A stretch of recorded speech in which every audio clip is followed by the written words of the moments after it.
O assunto é Madalena, conforme apresentado por João em 20,16, e utilizado por Emmanuel dentro de um questionamento. Por que ela? Porque foi ela a escolhida para ser a primeira a se encontrar com Jesus após o seu retorno do mundo dos mortos, após o seu retorno à vida espiritual. Ela, durante muito tempo, ou pelo menos durante os primeiros séculos após a estada de Jesus entre nós, ela era conhecida como apóstola dos apóstolos.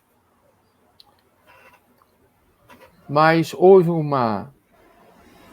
problema histórico que, recentemente, o Papa Francisco restaurou esse título a ela. Ela havia perdido esse título. Por quê? Isso que nós não vimos a primeira vez. Por que ela é chamada de apóstolos apóstolos?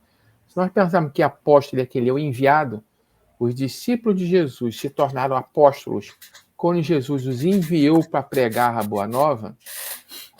Ela foi chamada de apóstola porque Jesus a enviou em missão de levar a informação de que ele estava de volta, que ele havia ressurgido. Então, missão a quem? Aos apóstolos. Então, ela foi enviada em missão aos apóstolos de Jesus, por isso ela é chamada de apóstola, e voltou a ser chamada de apóstola dos apóstolos. Esse é um dos títulos que ela recebeu ao longo dos milênios. Então, teremos um outro mais à frente. Na revisão rápida, a confusão em termos bíblicos foi criada pelo Papa Gregório I, quando ele juntou as figuras de Madalena com Maria de Betânia, irmã de Lázaro, e aquela pecadora que ungiu os pés de Jesus com perfume caro. Em 1969, Paulo VI fez essa desidentificação e o Papa Francisco retornou com o título de apóstolo dos apóstolos. Outro ponto importante aqui nessa parte histórica é que Maria de Madalena tinha recursos financeiros e ajudou a custear o Evangelho de Jesus. Nas fontes bíblicas, não há nenhuma referência à crença da prostituta arrependida. Então, quem estuda apenas os textos bíblicos chega a advogar que ela não era, que a pecadora ou prostituta era um termo usado para mulheres que saíam dos parâmetros normais, aquelas mulheres com mais liberdade de ação, que não respeitavam as prisões dos costumes da época, assim como hoje, nós usamos um sinônimo de prostituta, não necessariamente para dizer que a pessoa se prostitui, mas só como uma espécie de um xingamento.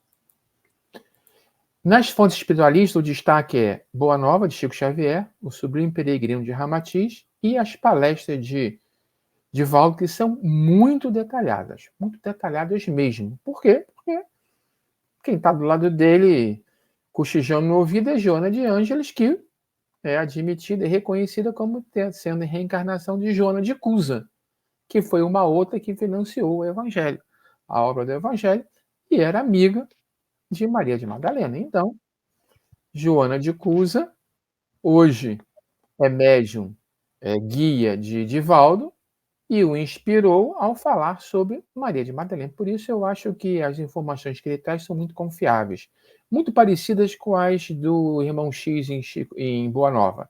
Um pouco diferente, mas não chega a conflitar com o Ramatiz em Sublime Peregrino. Historicamente, temos que começar dessa vez por Migdol, ou Magdala, a cidade onde ela nasceu. Isso aqui é uma foto de 1900 das ruínas do que sobrou daquela região. Uma vila pequena às margens do Mar da Galileia, do Lago Tiberíades. Conta deve ter sido Divaldo. Um pouquinho diferente aqui, que normalmente a turma não diz como é que ela chegou na questão da prostituição, Mas todas as três fontes espirituais, apesar das fontes bíblicas não mencionarem isso, talvez uma questão de respeito, as fontes espirituais confirmam que, de fato, ela passou por essa fase na vida. Menos irmão X, que ele não fala exatamente em prostituição, diz que ela tinha uma vida muito liberada. E Divaldo dá uma explicação bem razoável mesmo. Diz que ela foi seduzida e jogada num prostíbulo. Mas, pela sua inteligência, pela sua extrema beleza, ela conseguiu ir ganhando independência. E daí que ela acumulou riqueza, e Ramatiz diz que ela era uma cortesã de luxo, porém com a vida vazia. Isso também é outra coisa comum. Ela tinha sede de um amor verdadeiro. Ela disse para Jesus, quando se encontrou com ele, que ela nunca tinha amado. E que ela ansiava pelo verdadeiro amor. Então, basicamente, nós podemos perceber aqui que isso foi uma fase kármica dela. Provavelmente até mesmo fazia parte da programação de vida. Aqui nada foi deixado ao acaso. A vida, a passagem de Jesus pela matéria foi toda planejada. Jesus conhecia o espírito que habitou o corpo de Madalena e combinaram esta reencarnação. Então, provavelmente, ela tinha um problema kármico que levou ela à necessidade de passar por essa experiência difícil, traumatizante mesmo, para algum aprendizado pessoal que não precisamos entrar no mérito. A questão é que, apesar dela, quando conheceu Jesus, ter uma vida rica, confortável, ela tinha uma vida vazia e extremamente carente. As versões do primeiro encontro mudam um pouco, mas, basicamente, ela foi conhecer Jesus pessoalmente na casa de Pedro. Ela saiu da cidade dela, de barco, até Cafarnaum, na casa de Pedro, onde Jesus estava hospedado. E lá teve a primeira conversa direta com ele, onde ela envergonhadamente e humildemente expôs a situação dela, a carência dela, o que se passava em seu íntimo, e Jesus a recebeu e a acolheu, e a convidou para segui-lo. Apesar também de, nos evangelhos, não ficar claro, e por isso o Papa Gregório depois foi contestado, se ela foi ou não a mulher que ungiu os pés de Jesus e depois o secou com seus cabelos, Divaldo conta que sim.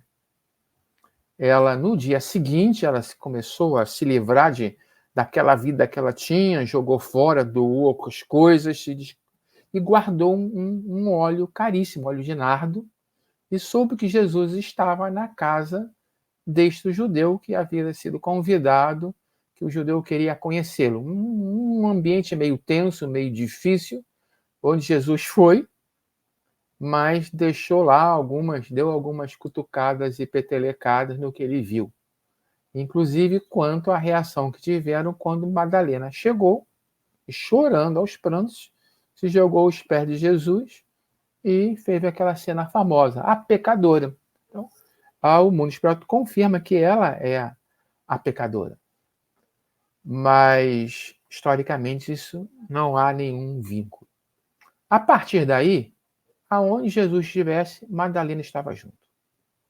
E numa dessas passagens, e pulando essa aqui, essa é muito importante, foi que Jesus, esse tem referência em 2 evangelhos, Jesus expulsou 7 demônios, agora vamos falar que é a nossa linguagem, que incorporavam na médium de Magdala. Claro que nos evangelhos diz que ele expulsou 7 demônios de Magdala.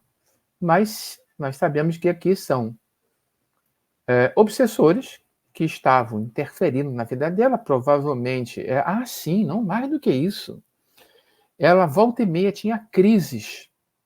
No dia que ela foi conhecer Jesus, ela se arrastou de uma crise que a deixavam prostrada. Nesse dia, ela se trancava, não queria ver ninguém, não recebia ninguém, e ficava prostrada, sem energias, pelas crises ocasionadas pelos ataques obsessivos. Provavelmente foi ela vampirizada, né, para ficar nesse estado. E Jesus expulsa ou melhor, né, ele faz aí devido ao afastamento dos obsessores que estavam assediando a médium de Magdala. E a mediunidade dela é algo importante, segundo Ramatiz, na missão de Jesus. Ela faz parte do corpo de médiuns que deram sustentação mediúnica aos trabalhos dele. Mesmo quando ele entrou em Jerusalém, estava lá ela na multidão acompanhando ele. A cada instante, a cada momento daí para frente, ela não mais o largou, apesar de não ser muito bem recebida pelos apóstolos, principalmente Pedro. Pedro tinha ressalvas contra ela. Já Maria ficou muito chegada a Magdala. As duas se tornaram grandes amigas, Maria de Madalena e Maria, mãe de Jesus, Maria de Nazaré.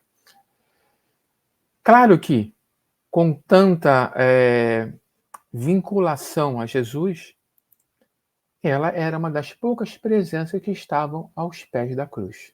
Ela, Maria, mãe de Jesus, as outras Marias, João, embora negado por outros, se eu não me engano, Ramatiz fala que Pedro estava se aproximando e alguns outros estavam presentes também. Bem, ela acompanhou o sepultamento. O que ela não sabia, que conta Ramatiz, é que, à noite, Pedro combinou com José de Arimateia que iriam tirar o corpo de Jesus do túmulo porque havia um boato que ele seria profanado, levado pelas ruas. Isso seria bastante escandaloso e desmoralizante. Então, eles fizeram escondido e não contaram absolutamente para ninguém. No dia seguinte, muito cedo, no dia seguinte não, porque no sábado não se podia fazer nada pelos costumes, mas no domingo, ainda antes do nascer do sol, Magdala separa perfumes e o que mais se costumava fazer para preparar o corpo e vai fazer uma última homenagem ao mestre. Quando ela chega na porta do sepulcro, estava aberta, olha lá para dentro e não vê nada, só vê os panos soltos. Daí ela corre para avisar a Pedro, e que estava com João, e tiraram o Senhor do sepulcro. Não sei onde colocaram ele. Pedro e João, então, vão em direção ao sepulcro. João vai na frente correndo. Pedro, que já sabia de tudo, faz cara de assustado. Não se impressiona tanto, mas chega, entra, constatam a verdade e vão embora. E fica nisso. Pedro não fez mais nada, não há nenhuma referência a eles terem feito alguma coisa, sair procurando o corpo, procurar as autoridades para reclamar, nada, simplesmente se recolhem. E Magdala fica ali prostrada, em choro convulsivo. Até que ela resolve olhar de novo para dentro do sepulcro e ver dois vultos, dois espíritos, dois mensageiros, que ela tomou por anjos, que deram uma mensagem. Mulher, por que você está chorando? Levaram embora meu senhor e não sei onde o puseram. Ficaram ali dois mensageiros para avisar que Jesus não estava mais ali. Porém, antes mesmo que a coisa se aprofundasse, ela estava em tal estado de desespero que percebe uma presença. Pensando que é o jardineiro, ela pergunta, sabe, foi você que levou o corpo do meu senhor? E Jesus chama ela pelo nome. Maria. Nesse momento, ela se volta para ele, identifica ele e responde em aramaico, Rabone, mestre. E aí, tem uma frase aqui que eu tinha me deixado muito interessado em entender melhor. Porque ela diz, não me segure, pois ainda não voltei para o meu pai. Nesse sentido, parece do tipo, não me retenha, que eu tenho que ir embora. Mas antes vá e dá a mensagem. Eu digo aos nossos irmãos que eu voltei para o meu pai de vocês, etc. Porém, existem várias traduções que não me toques. E eu estava, sem querer, com o arquivo aberto no computador, eu passei por ele e eu tinha parado justamente no trecho onde o irmão X diz o seguinte, que Maria costumava cumprimentar Jesus se ajoelhando e beijando as mãos dele. Óbvio que a reação automática dela, mestre, deve ter sido essa. Ela deve ter se ajoelhado e tentou beijar as mãos dele. E aí foi que ele disse, não me toques. Por quê? Porque ele não estava, nesse momento, materializado. Ela era vidente.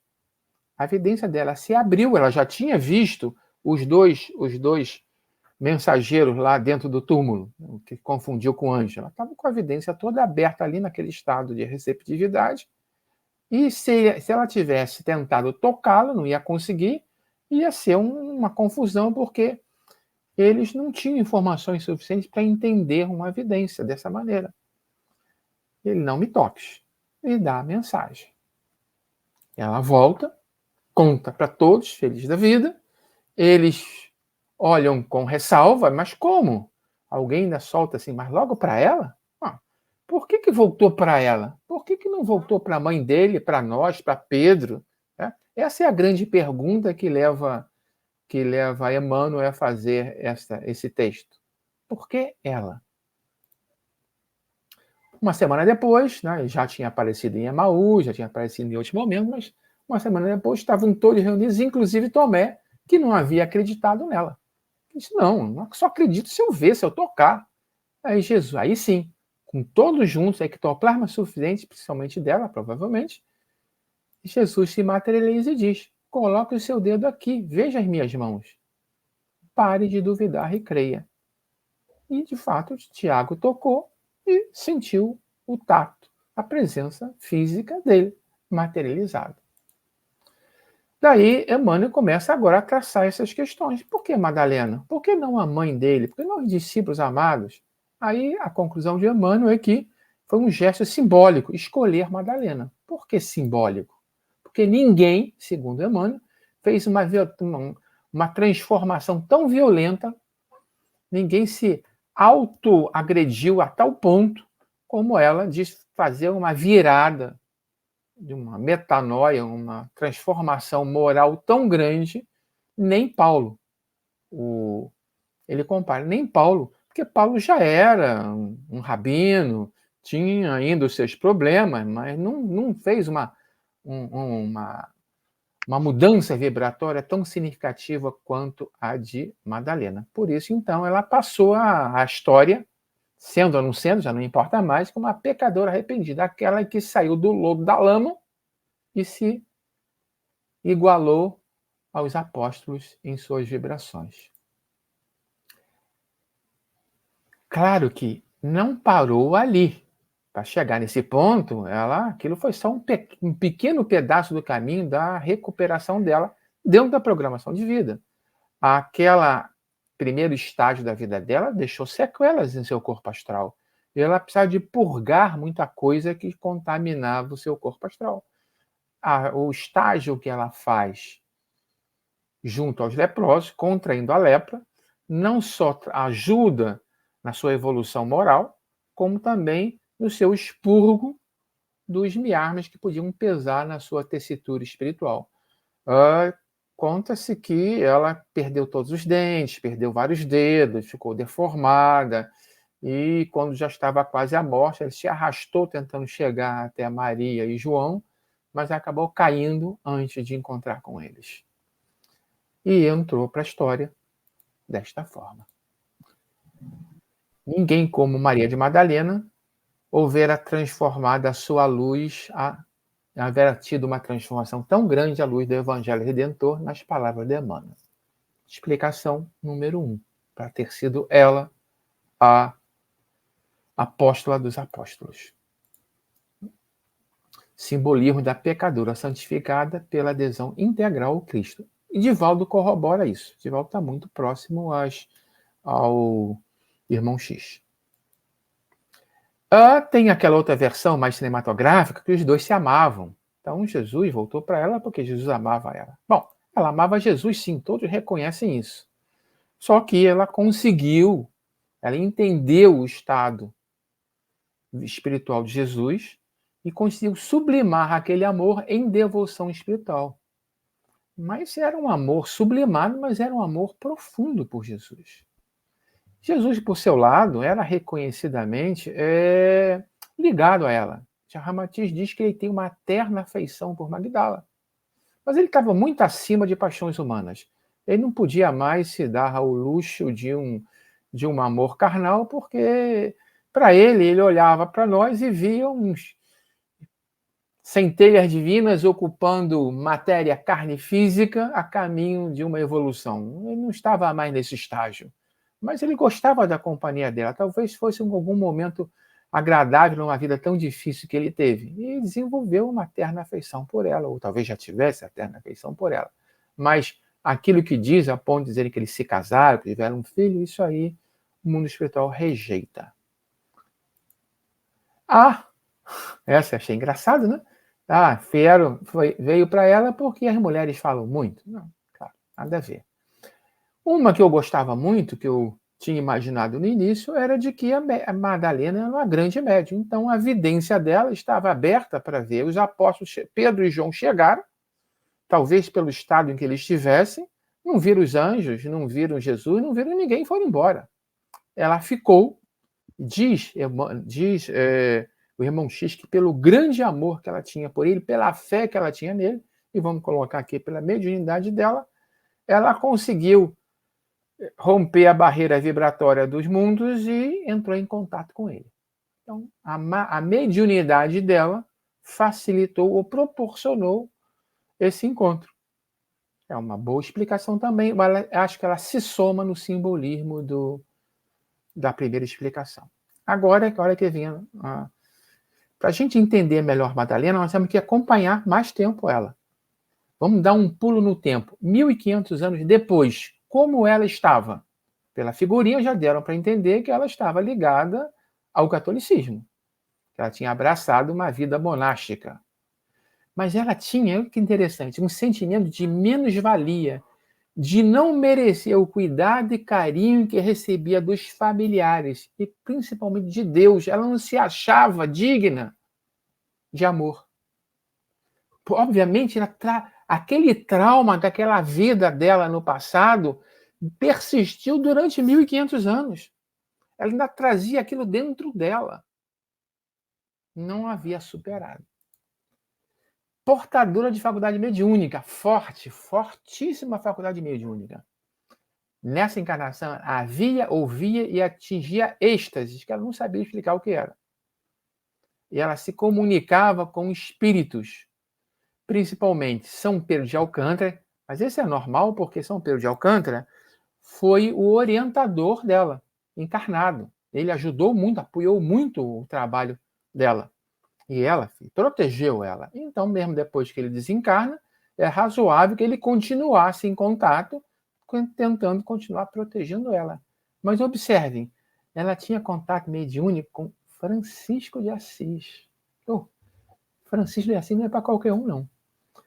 Mas também não é difícil de entender. Se nós lembrarmos que Francisco de Assis foi a encarnação de quem? João Evangelista, aquele discípulo que se dizia o mais amado por Jesus. Óbvio que os dois fizeram laços fortes também. E 1.500 anos depois, esses laços persistiam e João vinha ajudá-la, vinha apoiá-la e vinha orientá-la. Porém, como ela estava no monastério, ele vinha sob a forma de Francisco de Assis. Esse aqui, Francisco de Assis. Agora, também Santo Antônio de Pádua. Você conhece essa imagem? Reconstituição facial, a última, a mais moderna, do crânio que foi preservado de Santo Antônio. Então, ele devia ser basicamente assim mesmo. Isso aqui não é como os outros, uma imagem artística. Isso aqui é uma reconstituição científica. Ele devia ser assim. Interessante, né? Parece até familiar. Mas dá o que pensar. Por que Santo Antônio de Pádua? Bom, nessa encarnação, ela era... Vou colocar aqui mais à frente. Ela fundou e reformou, física e moralmente, diversos conventos para monjas e monges. Ela escreveu vários livros no esforço de ensinar as pessoas a orar e entrar em contato com Deus. ela era uma intelectual também. E Antônio de Pádua, ele era um intelectual em exercício de humildade. E nessa encarnação, parece que a proposta dele era abater qualquer orgulho intelectual. Ele virou cozinheiro até um dia, por falta de quem fizesse lá o sermão, vai você mesmo, manda o cozinheiro aí. E ele surpreendeu a todo mundo e chegou a ser designado como o orador predileto de Francisco de Assis. Óbvio que isso não veio do nada, né? Então, se a gente pensar no resto, é bem provável que Santo Antônio também tenha ligações de vidas passadas com a Magdala. Sei lá, talvez um intelectual da época, um Nicodemos, um Zé de Arimateia, alguém assim, um Gamaliel. É possível. Para quem não leva muita fé em Santo Antônio de Pádua, quando eu tentei encontrar alguma indicação de uma reencarnação passada dele, eu encontrei uma passagem de Divaldo que me deixou impressionado. Divaldo diz que numa das viagens dele passou por Pádua. Quando ele estava em Pádua, Joana de Anjos vem falar com ele, parece para ele: olha, Santo Antônio me procurou porque ele quer dar uma mensagem através de você. Mas a distância vibratória é muito grande, isso não será possível, então eu terei que ser intermediário entre você e ele. Eu sabia do esforço dele, eu não sabia que ele tinha conseguido chegar a esse ponto. Ele não conseguiu fazer uma psicografia para Divaldo. Precisou da intermediação de Joana de Ângeles. E se a gente pensar que Joana de Ângeles também foi Joana de Cusa, isso tudo aqui deve estar se fechando, né? E, com tudo isso, nessa encarnação, ela recebeu, foi a primeira mulher a receber o título de doutora da Igreja.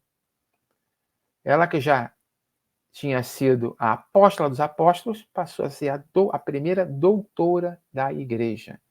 Que encarnação foi essa? Eu dei muitas dicas, vocês já devem ter descoberto, né? Não, antes tem mais umas dicas aqui que vai melhorar mais ainda. Ela era devota de Santo Agostinho e de quem mais? Ela era devota de Santa Maria de Madalena. E ela sentia uma enorme atração pelas imagens de Cristo ensanguentado em agonia. Lembra aquela história do trauma? Ela ficava fascinada pelas imagens do martírio de Jesus. Reminiscência de vida passada. 2 horas que ela ficou aos pés dele na cruz, esperando que o corpo dele morresse. 1.500 anos depois, ela parava diante de uma imagem dessa e ainda ficava ali atraída por essa imagem, sem saber por quê. Agora nós sabemos por quê. Além disso, observem essa. Certa vez, ao contemplar um quadro da Paixão de Cristo, ela falando: senti que Santa Maria de Madalena, ela devia estar agoniada com essa reminiscência, Santa Maria de Madalena vinha em meu socorro. E desde então, progredi muito na vida espiritual. Nesse momento ali, ela deve ter tido assim um afloramento da personalidade de vida passada, deve ter feito algum tipo de integração, e com isso ela avançou bastante na evolução dela.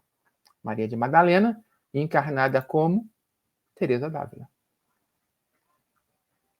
Parece oposto? Parece divergente? Uma ex-pecadora para Teresa d'Ávila? Observe o que falavam de Teresa d'Ávila. O núncio papal, que perseguiu ela só não foi queimada em fogueira porque os estudiosos disseram que os livros dela eram muito ortodoxos, não tinha por onde, e também a ajuda lá de São Pedro de Alcântara. Não tinha como condená-la como heresia. Mas ele dizia o seguinte: mulher inquieta, errante, desobediente e contumaz, quer dizer, persistente, insistente, não desistia dos objetivos dela. Mulher inquieta, errante, desobediente e contumaz. Imagine, isso 1.500 anos depois, imagine alguém com essa personalidade no tempo de Jesus, no meio de um povo, uma cultura tão conservadora e restritiva aos direitos da mulher. A mulher tinha direito de não ter direito. É óbvio que não ia dar muito certo. Tá?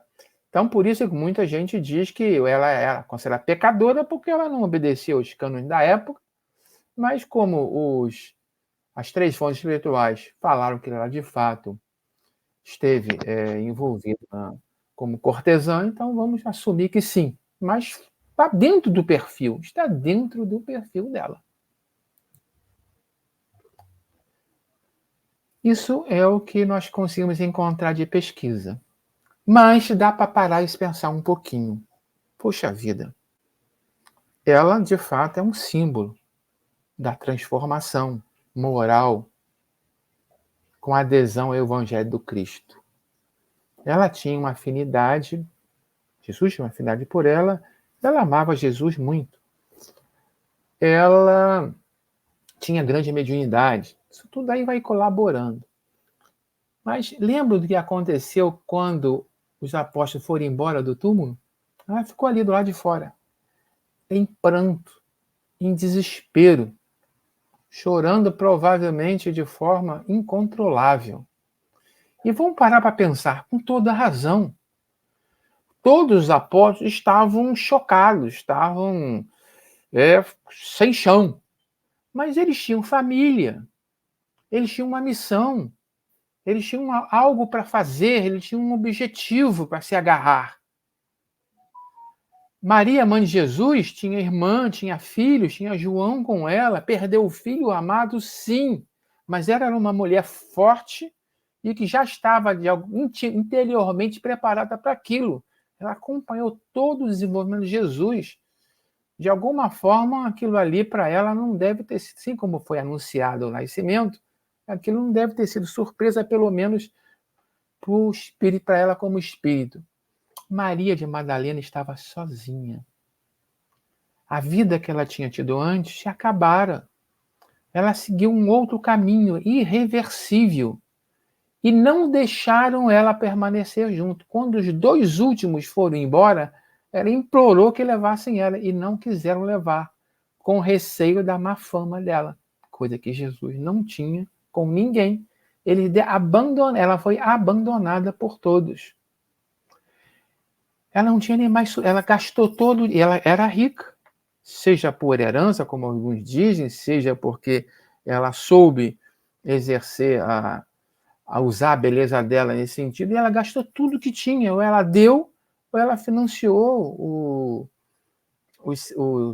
aqueles anos em que ela seguiu Jesus. Ela não tinha mais nada. Daí a pouco, diz o Divaldo, ela começou a sentir fome.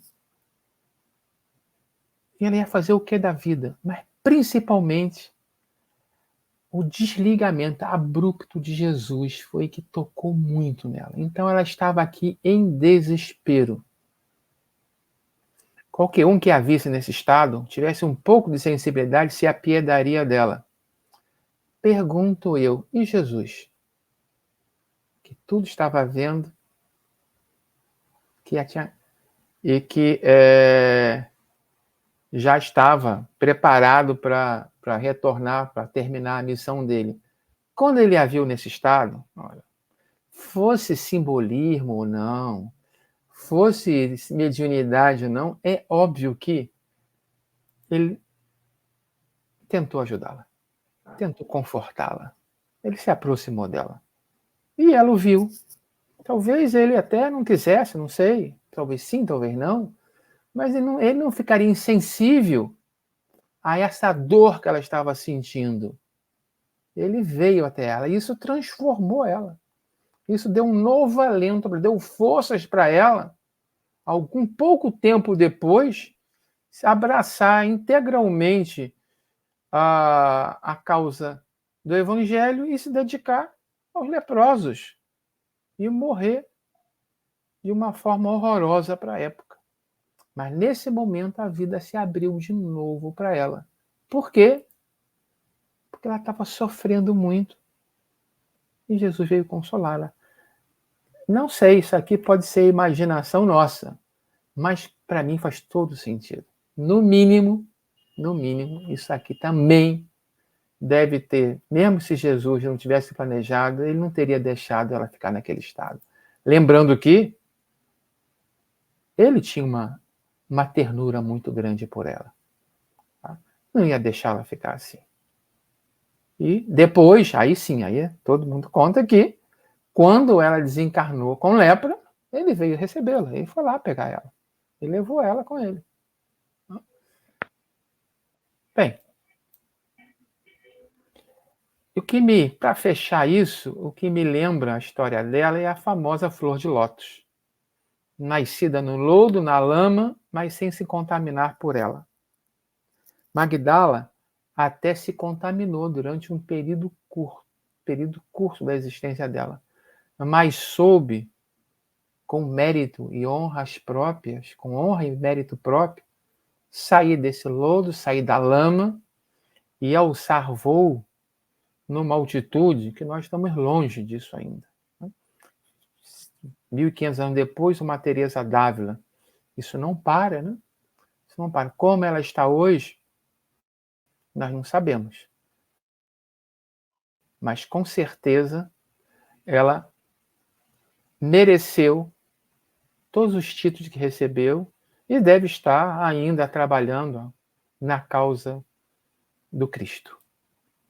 Para finalizar, eu não sei, eu estou perdido no tempo, eu estou sem o relógio aqui, uma curiosidadezinha. Pura coincidência. A cidade de Magdala se chamava Migdol, no idioma original, ou Migdal, que significa torre. No tarô, eu peguei aqui vários, não escolhi não, peguei 3 só para ter mais de um. No tarô, a torre é um símbolo de ruptura, uma ruptura abrupta, é preciso aquilo que Paulo de Tarso fala, é preciso que morra o homem velho para que nasça o homem novo. Então, Maria de Magdala, se nós olharmos no significado, é a torre que soube romper com toda uma estrutura contaminada, pesada, e se transformar num ser novo, diferente e superior à média humana.